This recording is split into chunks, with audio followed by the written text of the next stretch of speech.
So Moon Knight is Marvel's latest series to be released on Disney Plus, and it is their first live-action series to be released with a new character that we have not previously been introduced to in the movies.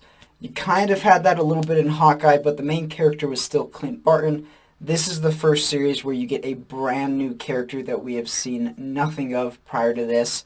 And I've always enjoyed it when Marvel introduces new characters because it's fun to learn about them, especially when it is a character that I have zero knowledge of regarding the comic books. I'm not a comic book reader personally, and so all of my knowledge of superheroes is based upon the movies that I see and the things that I read online.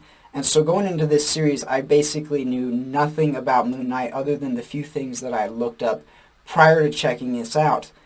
And I gotta say that Moon Knight is definitely a solid superhero solid superhero series. He's a great entry into the MCU. He is a fantastic character, and I loved Oscar Isaac's portrayal of him. One of the great things about this series is how much it focuses specifically on the characters themselves. You get to spend a lot of time throughout the series with Mark Spector, who has multiple personalities, including Stephen Grant, as well as his connection to Moon Knight and Khonshu, the god of Egypt, the god of the moon. And so you get a lot of these different relationships that all are existing within the same person. And that's not something that we've ever gotten to see in a superhero movie before or superhero series. We haven't ever had an actor who's had to play basically multiple roles that are all the same role, but it's different versions of it. And it was just fun to see it. I think Oscar Isaac knocked it out of the park. He was great as Mark Spector. He was great as Stephen Grant. I love how they each felt like their own distinct character.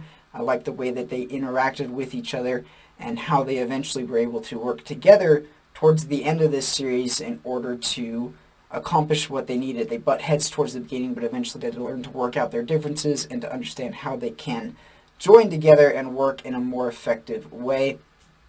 Other characters in the series that stood out was Ethan Hawke. He was a great villain, and I liked what he was going for. I think that the idea of what his villain was after is a very real possibility of what a villain would seek to do. He's a good guy who is going about trying to accomplish a good thing by the wrong means. And you see that a lot with super villains, but I thought that this one really stood out. I thought it was well done.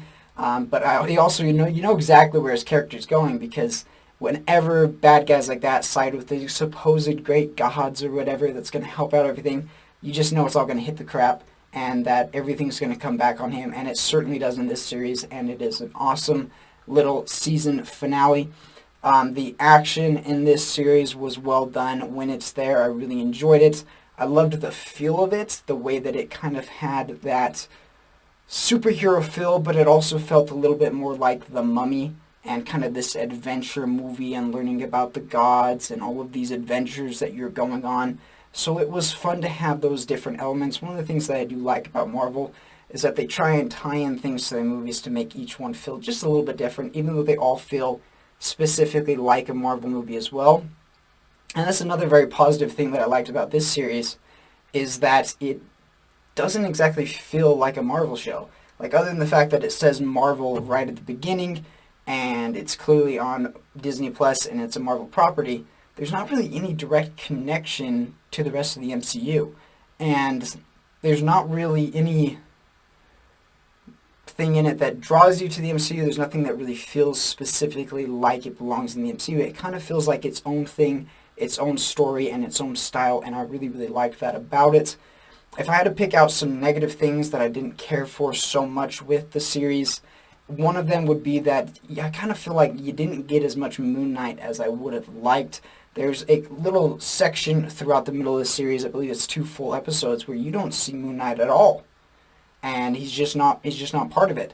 And there's a reason for that. Obviously, it fits in with the story, but it was just kind of unfortunate, the fact that this is a Moon Knight. I like to see superheroes gearing up and kicking butt, and you just don't get that for a little bit of this series.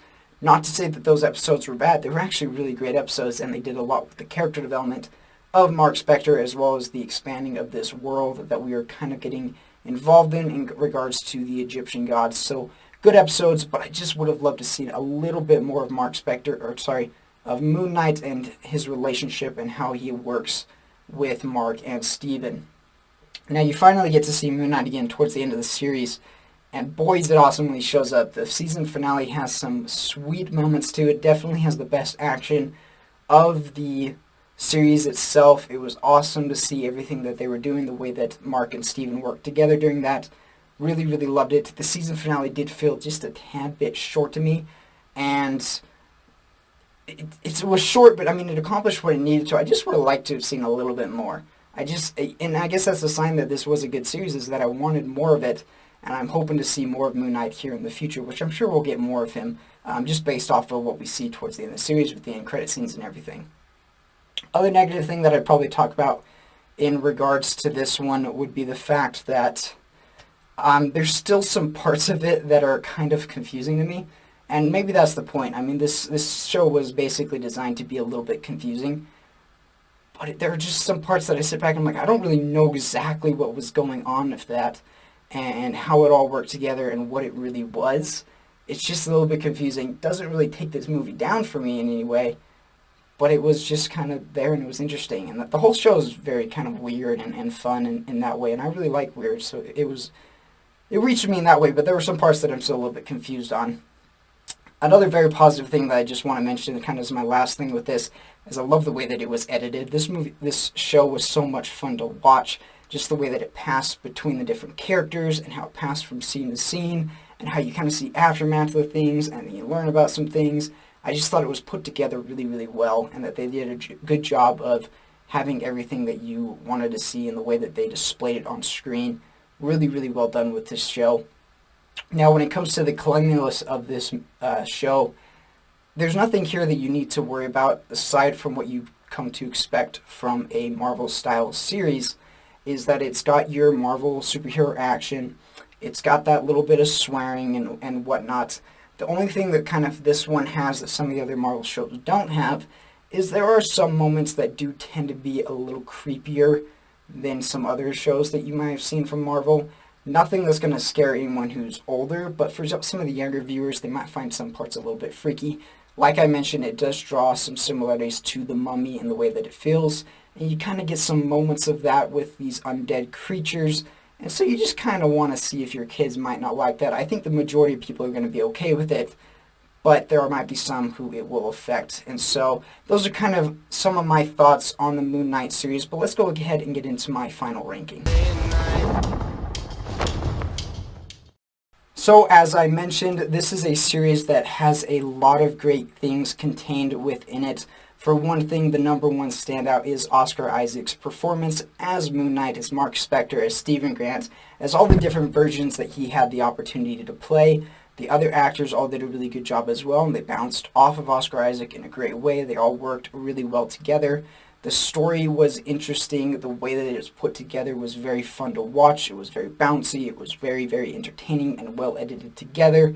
It's weird. I like weird. I like things like this and Doctor Strange and all of these different funky elements that we're getting into in the MCU. I always think they're kind of really fun. And this one gives you a little bit more of that. The action, when it's there, is great. The feel of the series is not like anything that you've had in Marvel before. It's got a unique feel. I really enjoyed it. I liked that it felt more like an adventure movie, like a Mummy film, than it did a classic superhero Marvel movie. So those are some of the great things, and all of that adds up to a film or a series that I thought was really well done. It's one that I really look forward to seeing more of. Although I don't believe we will be getting a season 2 of this, I do look forward to seeing more of Moon Knight in the MCU. And for that reason, I'm going to go ahead and give this series a B+. The only thing that's really holding it back from getting up into that A area for me is the fact that there are still some parts that I'm a little bit confused on, and I would have liked to have seen just a little bit more of Moon Knight himself. I do believe that it started out really great with the first episode, and there are some episodes in the middle that are also extremely well done, but there are some of the episodes that I thought were a little bit slower, and I didn't love them nearly as much. But overall, like I said, a great movie. It gets a B+. And on the cleanliness side, once again, it's also extremely well done. There's nothing that you really have to worry about beyond what you've already seen in Marvel movies. You got your action, you've got your little bit of swearing, and in this one you have a little bit of frightening images that might be a little scary for some younger viewers, but nothing that's all too bad. And for that reason, I'm going to go ahead and give this one a B on the cleanliness rating. I hope that that helps for any of you who are planning to watch this with your younger viewers and younger siblings or children, and anyone that you might be sharing this series with. Let them know what they can expect before they go into it. So anyways, guys, those are my thoughts on the series Moon Knight. Have you had the opportunity to see it? If you have, let me know in the comments what you thought of it, and look forward to more reviews coming in the future. Please be sure to like and subscribe if you enjoyed this video, and I will see you all in the next one.